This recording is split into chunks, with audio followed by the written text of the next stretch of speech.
Hey, it's Michael from KORONA POS to talk more cannabis again today. On June 30th, 2017, Nevada opened up for recreational marijuana.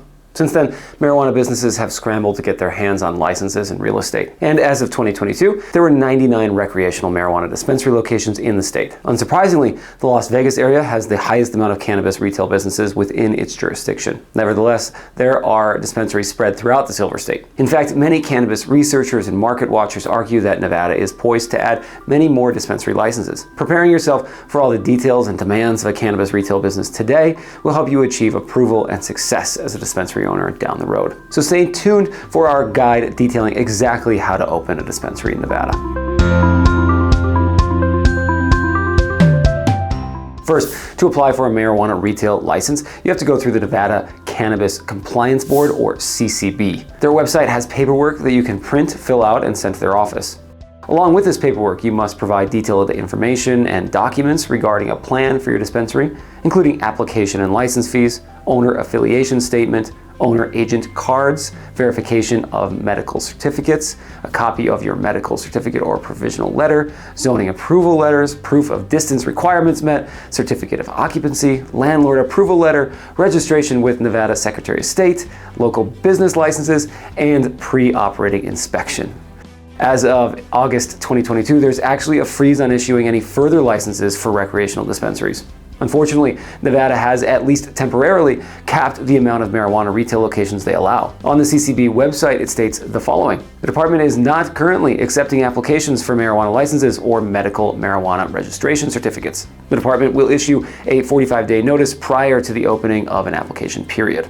But this won't remain in place forever. There could easily be changes in law, revoked licenses, or other factors that allow for openings. The CCB website does have an option to sign up for notifications for when the next open application period begins. Preparing all of your paperwork so that you are ready to apply as soon as the opportunity arises is an important step in the process for entrepreneurs that hope to have a chance of getting approval to open a dispensary. And once that period begins again, send in the application, credentials, and fees as soon as possible. But how can you ensure that you're approved for a license? The Cannabis Control Board has a points-based rubric for awarding cannabis business licenses. The rubric has many different categories to grade how progressive and legitimate your plan appears. This rubric includes your plan for the care, quality, and safekeeping of marijuana from seed to sale, a plan for staffing and training, all operating procedures for the electronic verification system, proof of adequacy of the size of the proposed cannabis establishment, a proposal demonstrating the likely impact of the establishment in the community, a financial plan, proof of at least $250,000 of liquid assets, past tax returns, and proposed organizational structure. Nevada's licensing and application fees are fairly standard in comparison to the national average for recreational states. The initial application fee is a non-refundable $5,000. After that, you'll have to pay a $20,000 license fee for your cannabis retail establishment. Let's talk more about the business plan for a minute. A detailed business plan for your dispensary must be part of your application process. Besides being required by the state, a thorough business plan is a must when it comes to opening any retail enterprise. What will you offer that's different from your competition? Finding out your niche, knowing your local clientele, and recognizing your competitors is crucial. This type of knowledge typically requires market research focusing on your industry and location. Merchandising and branding based off of this market research can help your dispensary succeed in the long run. Include details about your supply chain so that you can consistently stock your store with quality products. Be detailed and honest about all real and potential costs that you will run into when opening and operating your business. This includes an exhaustive budget with licensing costs, construction, real estate, risk management, acquiring inventory, security, salaries, and more. Remember to build into your budget the fact that Nevada has strict rules and regulations for security, which I'll talk more about in a minute. Also, opening a dispensary requires significant capital. Your business plan should provide information regarding financing. This includes where you plan on acquiring loans and how you plan on paying them back. You also need to figure out where you can open a dispensary. Out of the 17 counties in Nevada, only 4 have passed laws allowing for recreational marijuana businesses within their jurisdictions. These 4 counties are Clark, Washoe, Nye, and Story. Unsurprisingly, these counties account for the 2 biggest metropolitan areas, 1 Las Vegas in Clark County and 2 Reno in Washoe County. Finding a zone in which you can open a dispensary is no easy task. The state, as well as counties and local municipalities, have limits on what locations are allowed for marijuana businesses. For example, Nevada's state zoning statute for adult use cannabis businesses states that dispensaries must be more than 1,500 feet from a casino, 1,000 feet from a school, and 300 feet from a community facility. Keep all of these rules, as well as more local rules, in mind when searching for a brick and mortar location for your cannabis business. Security is another part of a cannabis operation that you'll need to consider. Each state has their own requirements and regulations for dispensary security and surveillance. According to Nevada Administrative Code, cannabis retail locations must have, among other things, one single entrance, no visible cannabis products outside of the building, security equipment to prevent access from anywhere other than the main doors, and 24-hour video surveillance. Maintaining security compliance is imperative in order to keep your business from any closures and safety for your products, employees, and cash. There are a number of third-party security companies you can call to see what packages they offer for personnel, camera monitoring, and more. Check out ProVigil or Nevada Security Services to name a few. Carefully vet whoever you choose to hire to make sure that they have experience working with marijuana-related businesses. Loans are another item to consider.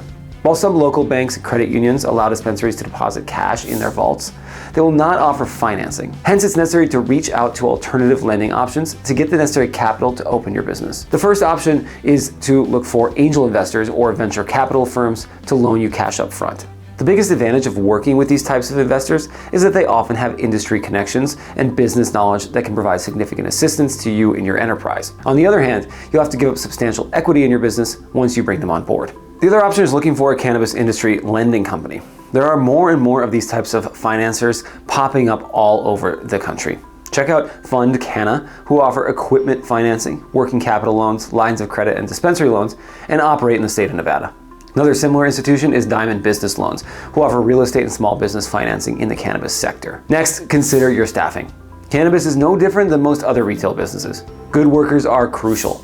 Remember that your bud tenders are going to be doing nearly all of the interactions with your clientele. Thus, hiring good staff, training thoroughly, treating workers well, and paying competitive rates is a must. Bud tenders in Nevada make about $13 to $16 per hour plus tips, depending on experience. Hiring a few that have been in the industry for significant time can help ensure a smooth workflow. In addition, if you're planning on running a medium to large scale operation, investing in managerial type employees will help maintain optimal efficiency, compliance, and profitability. Consider hiring a floor manager to watch over the dispensary and troubleshoot any problems bud tenders may run into, a compliance officer to oversee all security, track and trace monitoring, and any additional regulatory requirements will ensure that you don't get fined or shut down. While these employees will require higher salaries, they have the potential to save you money and headaches in the long run. You'll have to stock up on the right inventory too. Because of the limited number of producer licenses that Nevada has allowed to be issued, the state has a higher wholesale cost for cannabis flower. As of March 2022, the average price for a pound of indoor cannabis flower in Nevada was $2,000, which is about 20% more than the national average. Nonetheless, by the time dispensary licenses application period opens up, it's likely that cultivator licenses will increase at the same time. The increase in product will inevitably drive down some of the cannabis prices. For aspiring dispensary owners, this evolving and somewhat unpredictable process is worth keeping an eye on. The best way to plan in advance is to establish relationships with wholesale suppliers prior to applying for your license. Some cannabis business leaders argue that one of the better ways of ensuring viability and longevity of the industry is through vertical consolidation. This means owning more than one type of cannabis license and enterprise so that you can supply your own retail business with your own product. Nevada does allow for this type of integration. While consolidation can help greatly with keeping your inventory steady and affordable, it requires much more capital to get started. Therefore, it can be a great option for some larger scale businesses and entrepreneurs who have the funds to make it happen and hope to establish higher profit margins down the road. You might be wondering about social equity programs in Nevada too. To date, Nevada does not have a social equity program for dispensary entrepreneurs. However, when the state issued licenses for on-site consumption, they required at least half of the licenses be issued to what they deemed as social equity candidates. In fact, for the candidates that were approved for social equity on-site consumption licenses, the state reduced fees by 75%. These include people from impoverished and over-incarcerated neighborhoods, as well as individuals formerly imprisoned for marijuana-related offenses. There will likely be further extensions of these requirements for the next round of dispensary licensing. Thus, if you are planning on opening a dispensary in Nevada in the future and think you'll qualify for social equity, this could be a factor that greatly increases your chances of obtaining a license and at a reduced cost to boot. In such a competitive industry, making your dispensary stand out is vital too. Make sure to use all available avenues of marketing to reach your audience. This includes utilizing social media platforms like Instagram to generate followers, to help land on your e-commerce page. It also means working with loyalty and CRM technology companies who specialize in the cannabis sector. KORONA POS integrates with rewards program and marketing platform SpringBig to deliver targeted text message and email promotions. Use your customer sales data right from your point of sale to send insight-driven marketing content to the right clientele at the right time. State compliance will be necessary as well. In 2017, Metrc signed a contract with the Nevada CCB for their track and trace program. Metrc is a Florida-based technology company that monitors all marijuana products sold in the state from seed to sale. They now have exclusive contracts with 19 state governments. As far as dispensary owners are concerned, your cannabis retail shop will be required to use Metrc to report on all of your inventory and sales, no exceptions. As an operator, you'll also be required to partake in a virtual training program before you're allowed to start selling any cannabis products. In fact, all of your staff will have to get certified using Metrc prior to starting their first shift. Luckily, Metrc offers all of this training right off of their website. KORONA POS also integrates with Metrc, offering a seamless way to manage full state compliance through your retail POS. Using a powerful point of sale system that integrates with Metrc will help your dispensary operate with efficiency and accuracy. With KORONA POS's Metrc integration, you can automatically push all of your sales and inventory counts directly onto the track and trace database without having to manually input anything. This saves you time, labor hours, and headaches for non-compliance and missing stock. KORONA POS is the best dispensary point of sale system on the market. We offer integration-ready, cloud-based software at the best price point available. In addition, we have a dedicated, hands-on customer support team that is always available to answer any questions. Give us a call today to learn more about our product or to schedule a demo. Thanks for watching today. If you liked the video, don't forget to hit that thumbs up button and subscribe.